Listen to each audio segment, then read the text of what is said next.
On this episode of Redlit, ex-girlfriend shafted me out of hundreds. I took her to court and reported her for tax fraud, leaving her liable for thousands.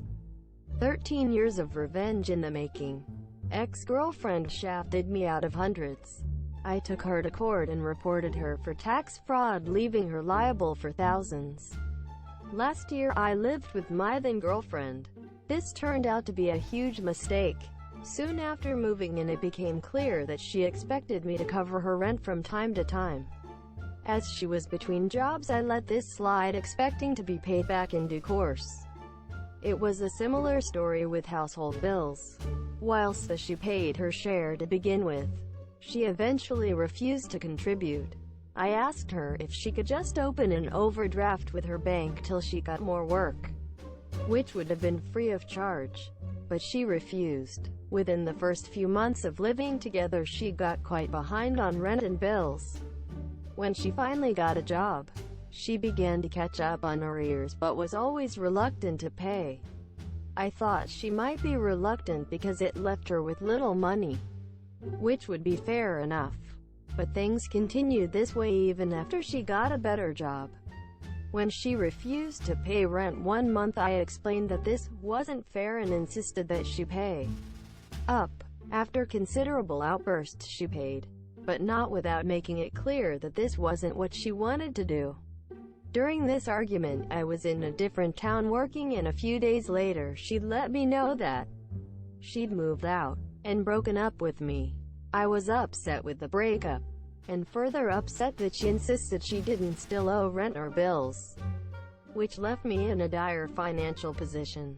To cut a long story short, she realized her mistake and came back a few weeks later, but with a renewed conviction that she didn't owe me anything because her returning was payment enough. The next few months consisted of her threatening to leave at multiple points for not supporting her enough, despite me buying most of our food, letting her pay late, and bringing her lunch every day.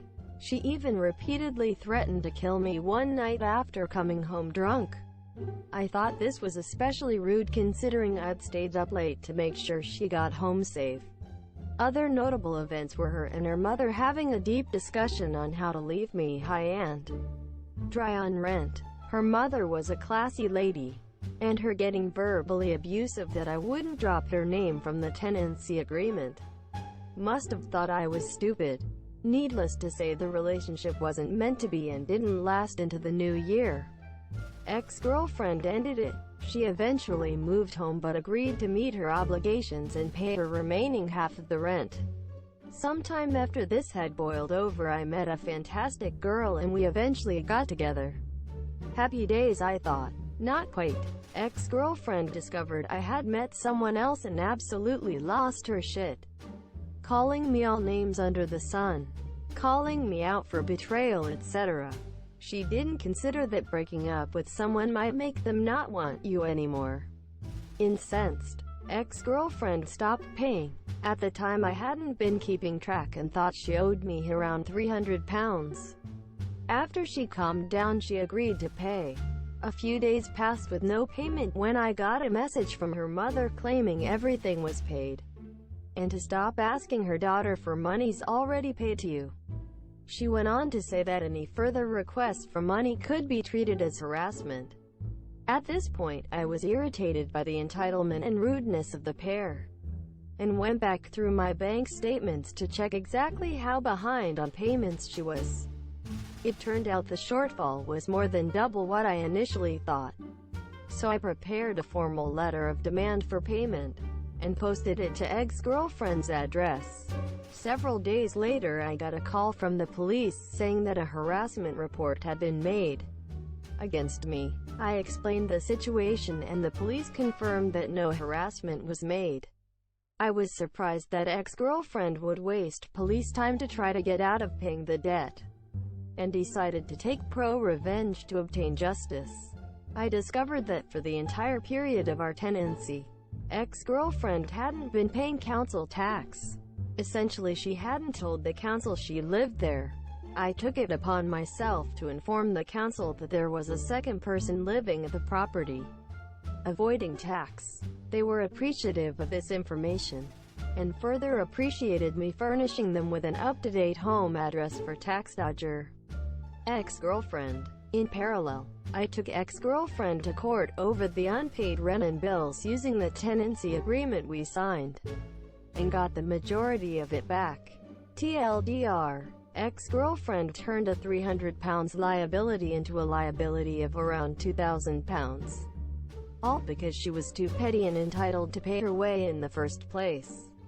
P.S. If you're with someone like this, don't be afraid to leave them, as there are people out there that are a million times better for you. 13 years of revenge in the making. This is going to be a very long story, so I hope you've got your soda and popcorn. I also hope it's in the right subreddit. For this story, the cast will be me, obvious, brother, Mark, half-brother, Sam, half-sister, Alicia, mom, all fake names for obvious reasons. Disclaimer: for reasons so you don't have to read my entire life story. There will be time skips throughout the story. Some of it won't make sense, and there may be more questions after it's done, but I'm just condensing this down to bare bones, including the important events in the revenge. The long part is the backstory. Long backstory. My mom is the highest level of a failed parent. When I was 2, my baby brother, Mark, was born. As a typical 2-year-old, I didn't like that and proceeded to act out in regards to it.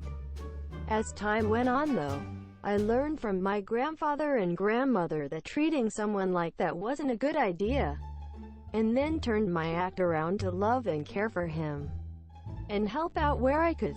However, this didn't change much. My mother basically threw me away to be raised by my grandparents because I was a demonic hellspawn of a child.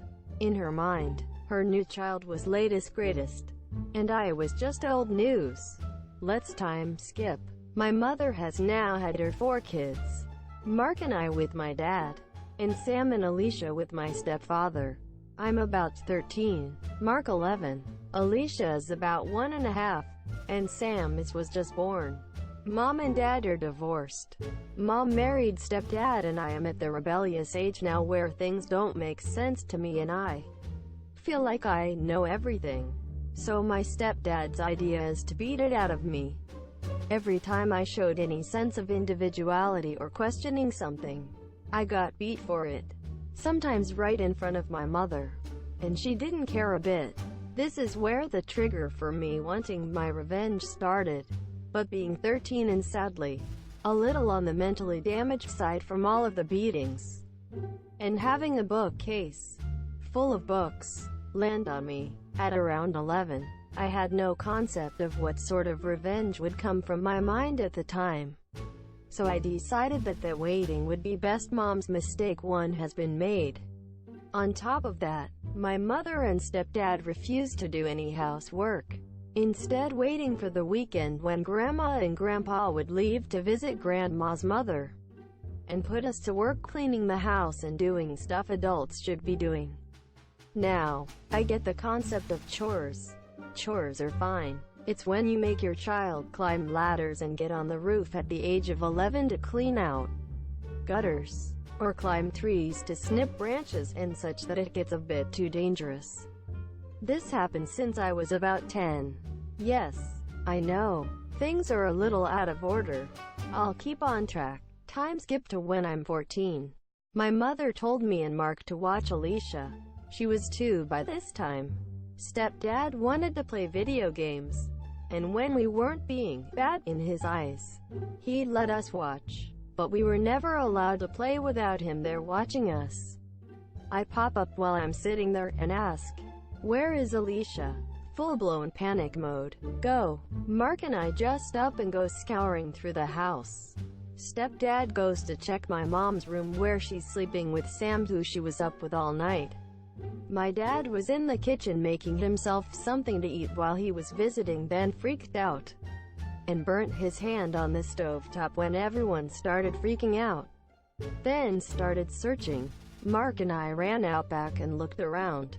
Saw nothing. Didn't even think to check the pool. So we ran back inside and rummaged through the garage. Next thing we hear my mother screaming at the top of her lungs, and we rush outside to find Alicia on the deck not breathing, and my mother and stepdad trying to perform CPR on her. My father drags Mark and I away to go inside. The ambulance is called. Needless to say, Alicia did not survive, and they pulled the plug on her that night. Mom's mistake too has been made. Mark and I were devastated, being the teenager I was, and the preteen he was. We immediately blamed ourselves, and our grandparents assured us that it wasn't our fault or responsibility, and that we need to know this isn't on us. A week later, Child Protective Services got word and came, and my father in his infinite wisdom initiated a custody battle with my mother after this, claiming she wasn't capable of caring for her children, and won, temporarily. Needless to say, our grandparents believed we belonged with our mother, and fought back. My mom ultimately won us back. Time skip. I'm 18 now. I'm an adult. I'm looking to graduate high school, and make my mark on the world and get my life going. Mark was 15 now, had gotten into a fight and broke his finger. It had to be repaired with pins and screws, and was on some pretty hefty pain medicine. I don't remember the name. It was my mother's job to watch him and regulate his pain medicine so nothing bad would happen. Sadly, that bad thing did happen. Grandfather picked me up from school one day, and I could see he had a gloomy look on his face. We showed up to the house, and as we were walking up, I could see the paramedics rolling a stretcher with a body bag on it. Mark had died from a drug overdose at the age of 15 because my mother wasn't watching him like she should have been. That was the final straw. At that moment, my family was divided. My dad's side, and my mother's side. My mother had my grandparents, who I was living with at the time, and my father had me and his family. I sided with my father completely, his argument being that had she been a better mother, Mark would still be alive. And what's worse, Sam had been taken away by CPS, Child Protective Services, and put in foster care. My mother was never allowed to raise children again, and I never saw my half-brother ever again. I was now an only child. My mother had destroyed the life I knew with her neglect, so I was going to ruin the rest of her life any way I could. Revenge time. This woman caused the deaths of 2 of my siblings, and I never got to see my living half-sibling again. Abused me mentally, emotionally, physically, took away my childhood, and every time I look at her, I can't help but seethe with unmitigated rage. The first revenge. My grandfather had basically been my best friend. He took me in, cared for me, taught me all sorts of different skills. He had one flaw though. He was too kind for his own good, something my mother maliciously preyed on after the deaths in the family. My grandmother gave up hope and just diverted to his opinion on everything. So, I made it a point that every time she tried, I challenged her on it in front of them. Made sure she had to fight for what she wanted. I always lost, but I could see my constant meddling would get to her, irritate her. I wanted her to do something. I wanted her to hit me, harm me, give me a single reason. She never went that far, but she did break down, crying multiple times. Then I got lucky. She slipped at work, herniated a few of her discs, and messed her back up really badly.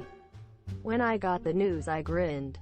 Around this time, my stepdad had been imprisoned for doctor shopping, and my mother wanted a divorce from him. This year, when she came home from the hospital, I would take her meds and hide them around the house, and sometimes even throw them away. I wanted her to be in agony. I wanted her to suffer as much as possible, and she did. A few months later, she got into a car wreck, and the police found out she was on a hefty amount of her pain meds. She was charged with a DUI and put in jail for 6 months. I grinned and laughed once I got that news, and proceeded to planning my next stage. She was in pain, and behind bars. This was perfect. The second revenge. Time skip again. After she got out of jail, We'll skip ahead a few years. She's now living with us. I'm officially in college. I did the stupid thing and took a year off between high school graduation and applying to a college. So my grandparents made me a deal. As long as I worked and was in school, I could stay with them free of charge. Who wouldn't take that deal?